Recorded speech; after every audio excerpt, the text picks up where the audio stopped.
Hello, my name is Tayo.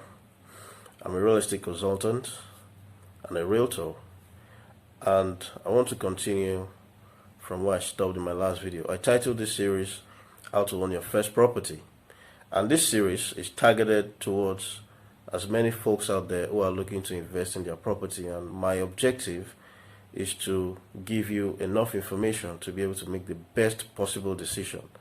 I have met a couple of people who have bought certain properties, and after paying for these properties they begin to regret, and they're like, I wish I knew this, I wish I knew that before I invested in this property. I'm not happy. So my objective is to help you to make the best possible decision even as you look to buy your first property. In my first video I mentioned that the first most important step to take, or the first thing to do, is to set a smart real estate goal. Make sure that what you want is specific, it's measurable, it's achievable, it's relevant, and it's time bound, right?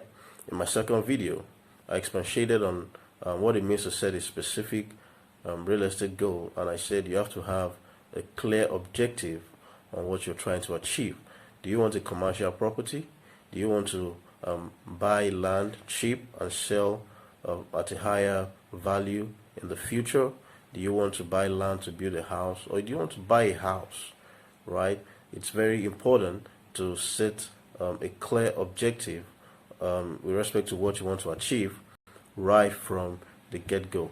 Today I want to talk about setting a measurable real estate goal and also setting a real estate goal that is achievable, and I'm taking the two together because they go hand in hand. Now, measurable simply means size or quantity.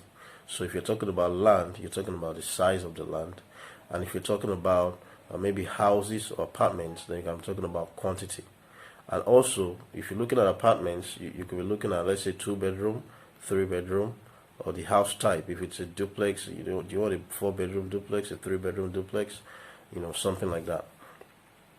Now, measurable and achievable.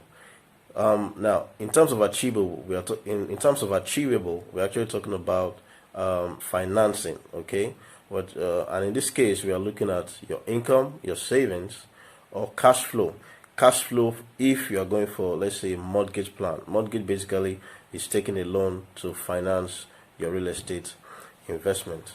Now, let's say, for instance, your objective is to buy land to build your house, and you do a preliminary research, and then you find that the cost of a standard plot, 600 square meters, in the area of your choice is about 12 million, and you are looking at about 8 million. Then you begin to look at the possibility of maybe going for a smaller size, right? If I cannot do 600 square meters, can I do 450 square meters? Can I achieve my objective with 450 square meters? If I cannot achieve my objective with 400 square meters, and the cost of 600 square meters is out of the range of what I believe I will be able to achieve, can I move to another location that is not so far away and still get a 600 square meter plot? Or can I stay in this location and go for a smaller size? It's as simple as that. You just need to be clear on the quantity, on the size, and that is what we mean by being measurable. If you want to do a poultry, for instance, from what I learned, you need about 1 acre to be able to do a poultry.